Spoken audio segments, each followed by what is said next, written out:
এতিয়া আমাৰ হাতত দুটা বস্তু আছে ৰঙৰ বাবে। আমি যি বছৰত ৰং কৰোঁ সেয়া আমি কৃত্ৰিম পোহৰ বুলি কওঁ আৰু যি আমাৰ চুলিত ৰং নকৰা থাকে। সূৰ্য ৰশ্মি বা পৰিৱেশৰ কাৰণত যি পোহৰ হয় তাক আমি প্ৰাকৃতিক পোহৰ বুলি কওঁ। আপুনি হয়তো বেগাৰছক বাহিৰত দেখিছে বা নাইবা যি মজুৰবোৰ বাহিৰত কাম কৰে তেওঁলোকৰ চুলি প্ৰাকৃতিকভাৱে ব্ৰাউন ৰঙৰ হৈ যায়, সোণালী ৰঙৰ হৈ যায়। সেয়ে কিয় হয় যাৰ ফলত আমাৰ ব্ৰাউন আৰু সোণালী ৰঙৰ হৈ যায়? ঠিক আছে, সেয়ে আমাৰ প্ৰাকৃতিক স্বভাৱৰ কাৰণেই হয়। এইটো প্ৰাকৃতিক পোহৰ নহয় আৰু যি আমি বছৰৰ ভিতৰত বহি ৰং কৰোঁ আমি ইয়াক ক'বলৈ পাৰোঁ কৃত্ৰিম পোহৰ। কৃত্ৰিম পোহৰৰ বাবে আমাৰ হাতত দুটা বস্তু থাকে।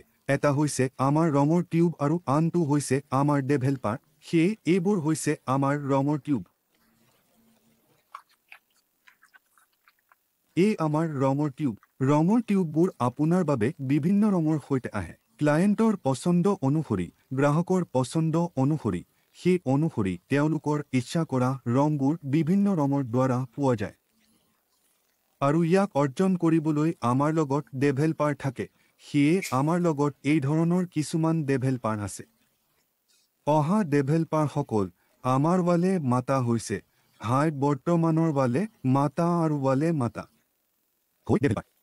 যি আমি ব্যৱহাৰ কৰোঁ সেইটো লিফটিং লেভেলৰ অনুসৰি আমি ব্যৱহাৰ কৰোঁ। যিমান লিফ্টৰ প্ৰয়োজন হয় তাৰ ৰঙৰ অনুসৰি আমি ডেভেলপাৰ বাছি লওঁ।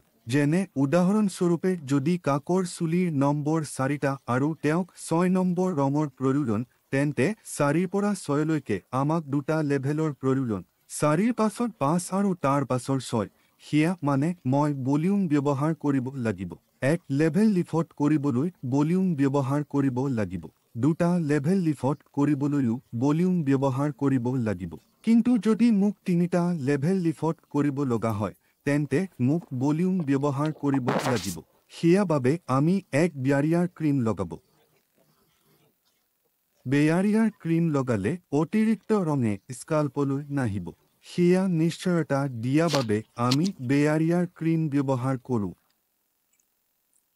পেট্ৰলিয়াম বা ময়েশ্চাৰাইজাৰ প্ৰয়োগ কৰিব পাৰি।